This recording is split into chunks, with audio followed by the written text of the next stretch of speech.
Dad, Mom, I'm so happy. It was all worth it at this end. Now I see it. I couldn't see it then.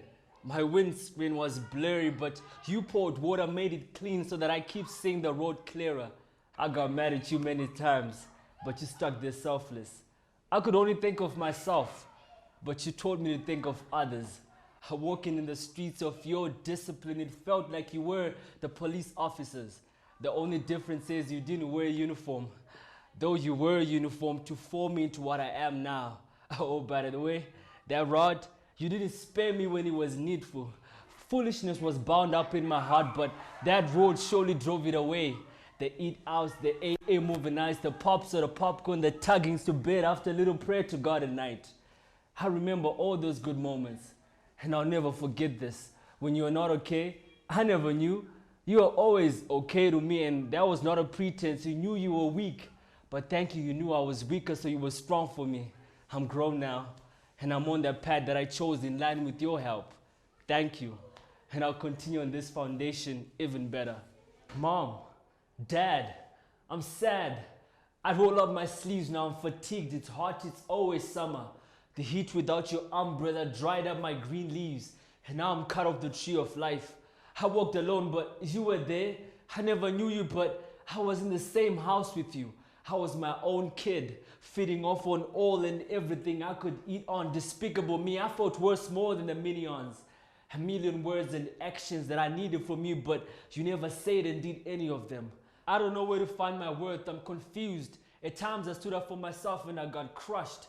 When I needed you to stand up for me and cover me. I was a newbie, you were a veteran, but you cut off the ropes of your love and you left me all alone. You brought me here. The least I needed was that you showed me around. I'm grown now, and I feel like the whiz kid of the university, but void of the lessons and experiences of elementary class. I know you love me, but all this time you've loved me from afar, and now I have to suffer for the consequences of your negligence.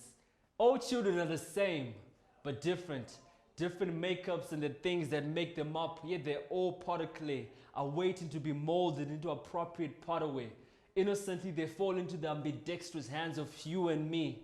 We have the capacity to either make them or break them. It is you, it is me, it is him, it is her. Mom, dad, single parent, grandpa, grandma, auntie, uncle, big brother, big sister, guardian or teacher. Who they are is what they are, but what they can become is what you are. To make them cry or to make them fly. Like the honesty of a mirror, they see you for who you really are. But at times it's hard for us to see them for who they really are. I mean, big people just trapped in little men's frames. They think the most simple yet profound thoughts. They feel in the most truest way. They dream silly. I mean, why not? And they play hard. At times it's even absurd. And they talk honestly like the honest talk of a talkative drunkard. Yet this world is still not the perfect home for them. Child trafficking, child sexual abuse, child pornography, child exploitation. They are all unspeakable evils. Yet the unspeakable evil of child neglect, we neglect. It's another thing to kill a child instantly. It's another thing to kill a child constantly. With daily toxic doses of negligent behavior to ignore, to undermine, and to simply look down upon. Is that any less than murder? I know you and I can relate, for we were once also children. We're all eclectics of the collection of the recollections of our childhood, from the intentional faults of those who try to shape us to the unintended misgivings of those who are trying to care for us. You might be a victim of what any child doesn't deserve, of an example of a wounded child now trapped in a big man or big woman's body. It's an imperfect world, and I can only imagine your story, and I'm sorry.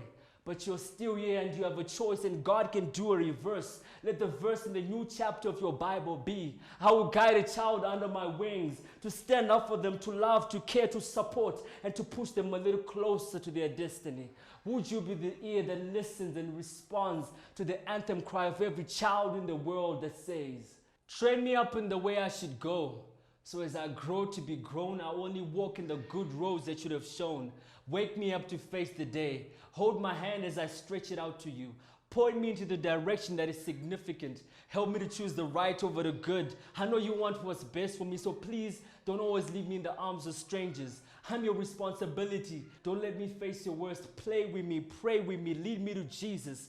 I know you can't always be with me, but please make time for me. The helpers at home, they help me, but I need you. Too many voices, too many options. At times, I get confused. Just recently at school, I learned of a word, schizophrenia. Yeah, that's it. I don't want to be unstable. I need you to ground me. I know I love Disney Channel, but please don't let it mold me. Miley is Anna Montana, Ben 10 is cool. But there I go running around to leave off the stuff they told me. Expose me, but protect me too. Show me that my worth is not in what I do and how well or bad I do it, but that my worth is in I'm your child and that you love me. Allow me to make mistakes as long as you stay close to help me not to keep making the same mistakes. And though you are imperfect and might not know the way perfectly, but to me you are perfect. You're superwoman. You're super dad. And I guess that makes me super kid. And that's why I need you to always guide me under your wings.